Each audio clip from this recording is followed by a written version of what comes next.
پاکستان تحریک انصاف کے ورکرز کو گرفتار کرنا ہوتا ہے تو یہی پنجاب پولیس آدھی رات گھروں پر چھاپے مار کر چادر اور چار دیواری کا قد استعمال کر کے پی ٹی آئی کے ورکرز کو گرفتار کر دیے. لیکن جب بات آتی ہے کچے کے ڈاکوؤں کی تو یہی پنجاب پولیس پورا دن وہاں پہ پھنسی رہی. لیکن ان کے پاس اتنے انتظامات نہیں تھے, اتنی سہولیات ان کو نہیں دی گئی تھی کہ اپنی گاڑی وہاں سے نکال سکے. اور 12 پولیس کے نوجوان جو شہید ہوئے, بے گناہ شہید ہوئے, ان کو اتنی سہولت نہیں دی جا سکی کہ ان کو نکال سکے. پنجاب پولیس ان کو وہ مدد کے لیے پکارتے رہے, لیکن پنجاب پولیس کی انتظامیہ نے, اس کو حکومت کی انتظامیہ نے ان کو جو ہے نا سہولت نہیں دے سکے, ان کی مدد نہیں کر سکے.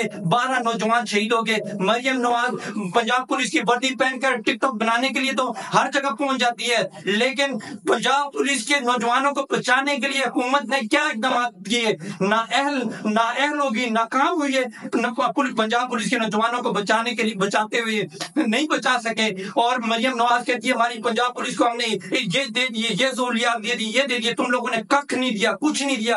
12 نوجوان شہید ہو گئے, مدد کے لیے پکارتے لیکن کوئی مدد کرنے کے لیے نہیں آ سکا. میرا سوال ہے, کچے کے ڈاکو کیا ریاست سے زیادہ طاقتور ہو چکے ہیں؟ کیا کچے کے ڈاکو پی ٹی آئی کے ورکرز کو پکڑنے کے لیے پوری مشینری استعمال ہو سکتی تھی, لیکن کچے کے ڈاکوؤں کو ختم کرنے کے لیے, ان کے خلاف کارروائی کرنے کے لیے کیا آپ اقدامات نہیں کر سکے؟ کچے کے ڈاکوؤں کے لیے آپ لوگ جو پیچھے آپریشن کرتے جا رہے تھے, وہ آپریشن کا بتاؤ. عوام کو جو کروڑوں روپیہ لگایا آپ لوگوں نے آپریشن پہ, اس کے کیا نتائج تھے؟